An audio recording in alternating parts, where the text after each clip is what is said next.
Thank you Squarespace for sponsoring today's video. Hello everyone, welcome back to my channel. So every year since 2014, I have been redrawing the same drawing of this girl with rainbow hair. As it is around September, October, it is that time of year again for me to redraw her again. And I was really apprehensive for this one. I was really scared because I was so happy with how last year's came out. I was kind of thinking this year, I don't even know how I'm going to be able to top it. So the very first thing that I did was I went on my Instagram and I uploaded a story asking everyone to kind of like give me their feedback, give me their constructive criticism for the last one, and sort of just give me suggestions as to what I should change this time around, because I was a bit lost for ideas. I mean, I knew that I kind of wanted to change her shirt, but that was pretty much it.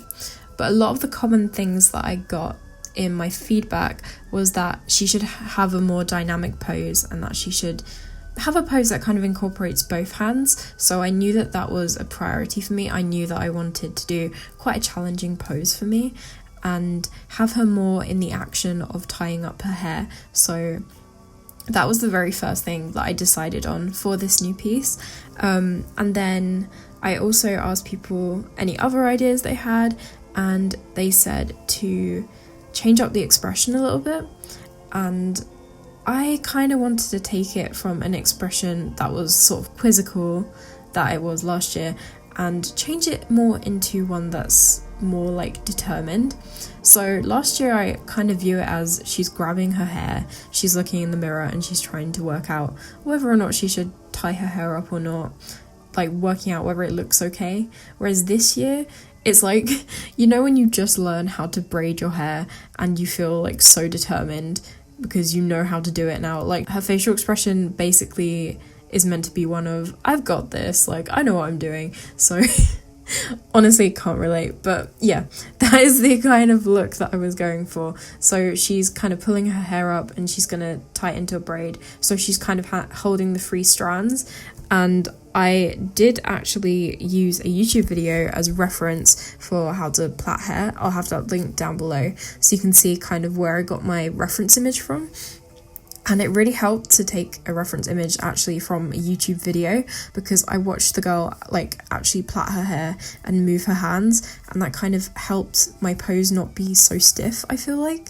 Another thing that I wanted to change this time was I wanted to have more sort of like root regrowth, and that's sort of like how the 2017 version looked, because she had quite a lot of her roots growing through, because obviously she would have dyed it rainbow colours. So this time I added a bit more of her roots showing through, and I really like how it looked. As for the style, I was kind of struggling because last year I really wanted to push towards a more cartoony looking style, whereas 2017 was quite realistic looking, and I had quite a lot of people say to me they prefer the realism of 2017, and people say they would prefer the cartoony kind of look to 2018, and I was like, oh my goodness, I can't win. No matter what I do, people are going to prefer one or the other. Personally, I was also kind of torn because I like the 2018 cartoony one, but I also really like the 2017 realistic one. So I was thinking, what is the best thing I could do in this situation? And then I was like, oh wait, I can literally just sort of merge those two styles together, or at least attempt to. So yeah, that is what I was doing, and I had so many issues sketching this. I think it's because it's quite a difficult pose for me. I don't normally draw a pose quite this tricky, and it was a bit annoying trying to get the pose down, but once I got the pose down I was pretty happy with it. And then the second thing that was quite difficult to work out was the angle of her face. Like her face is sort of turned away. Sometimes drawing a 3/4 view of her face can be a little bit challenging, but once I got those proportions down, that was fine. And then I was just trying to work out, like, how do I make it still quite cartoony but a bit more realistic than last year, because I do like last year's, but part of it didn't feel like how I want my style to be. A lot of people said that it reminded them of like characters in an animated film and sort of like that Disney Pixar kind of style, and I can see that looking back at it now. I can fully see that it really does look like it's kind of emulated that kind of 3D style. And I don't know if I said this last year, but I'm going to put that down to the fact that I do 3D animation. I'm used to looking at 3D rigs all the time, so my drawings sometimes end up kind of leaning more towards that. But I actually don't want to do super massive eyes anymore. So what I did this time was I actually kind of decreased the eye size a little bit and made her eyes a lot more like the 2017 one. And honestly, as it was like coming together, as I saw the style of the face, I was really happy with it, because it looks how I want it to look now. I swear I say this every year, and next year I'll probably be like, oh god, 2019's was awful. But yeah, I'm pretty happy with it. I did what I could.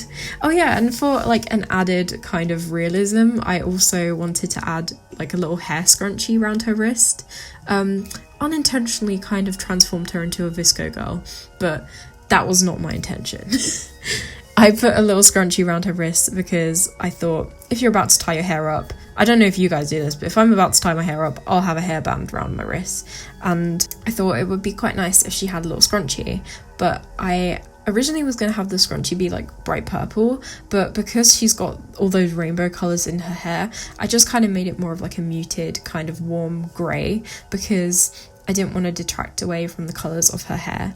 As for her shirt, every single year I draw this like weird like tank top.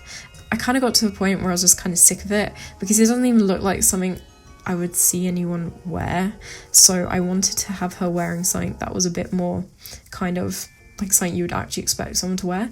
So I really like those kind of like across the shoulder tops. So I sort of gave her like a long sleeve across the shoulder black top, and I really like how it looks on her. I think it really accentuates her hair even more having her arms covered. So yeah, that's the reason why I went with that. And also I kind of just like the idea of imagining this rainbow hair girl like having bright rainbow coloured hair but wearing all black. So she's like goth from like the neck down, but full on bright rainbow around her head. And like I like to think that maybe she likes to do like rainbow makeup as well. Like she seems like she would have the James Charles Morphe palette. So yeah, I'm getting a bit too like invested in her character now, but guys, you've got to understand, it's been 6 years now. I've been drawing her every single year. I feel a slight connection to her. And I know a lot of people actually commented on the other videos saying that I should call her Iris, because Iris is like the goddess of rainbows. And I was like, oh, that is such a cute name. I really like the name Iris for her, and I think it would really suit her. I've probably said this in a previous video that I called her Iris, but yeah, she has a name now. She is not just the rainbow hair girl anymore, because that is what I was calling her for a super long time, and that was just very unimaginative. So thank you to all the people who suggested all the wonderful names. There were quite a few to choose from, but I think I liked Iris the most. And then I kind of tried to add the same rim lighting that there was in 2018, but every time I added the rim light to her, it just didn't look right. It didn't look like it really worked as well. So I made the lighting less drastic than it was in 2018, but I think it works. I've kind of like dialed it back a little bit. It's a bit more subtle. Now, I know there were some people who said that they wanted me to push the expression even further, but I still went for a sort of dialed back expression because I didn't want to go overboard, because sometimes it can look a bit goofy if you have a character have a super crazy expression. I do want to actually do some crazy expression pieces soon, but I don't think that the Rainbow Hair Girl will be that piece for me.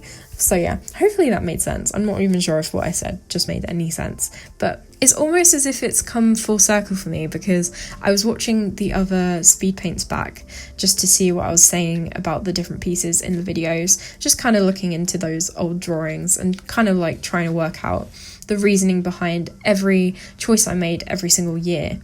And with the 2017 one, I was actually talking about how I just started university and how I'd only just turned 18 and I didn't feel like a proper adult yet, and I was scared to cook anything in case I gave myself food poisoning, and how I was kind of freaking out because when I made that video it was my very first week of my first year of university. And now it's so crazy because now doing the 2019 version, I'm in my final year of university, and life has changed so much in those 2 years between that old piece and now. So it's crazy to redraw this piece and kind of be hit with those old memories again of like just coming to university, because all the things I was saying in that video about not being able to cope living on my own is so different now. Like, I can actually cook now, which is something I never thought would happen, to be honest. And yeah, this is the longest I've gone while being at university without going back home for a weekend, because I used to get really, really badly homesick. I still get homesick, but not as much. But yeah, that's why it feels almost full circle for me, because the 2017 one was done in first year, and now, like, in a year's time, if I do a 2020 redraw, I'll have graduated by then, which is really terrifying. So yeah. Anyway, I'm gonna stop my like soppy ramble about university now, and I really hope you guys enjoyed this video. Please give it a big thumbs up. If you're not already subscribed, please subscribe, because I upload lots of more Draw This Again videos, and we'll have hopefully some fun challenge videos coming soon on this channel. So yeah, I really hope you guys enjoyed this, and I hope you have a wonderful day. Bye guys! Thank you again to Squarespace for sponsoring today's video. I found it really easy to set up my website with them, and it's really helpful for me as a student because I need to display my portfolio. I want to get my work seen, and it was really easy to do that using their galleries feature. And they also have image blocks to ensure that your photos always look exactly right no matter where you end up placing them on the website. You can also use the Squarespace commerce platform to sell your work directly. Head over to squarespace.com/JennaDrawing today to get a free trial and 10% off of your first purchase.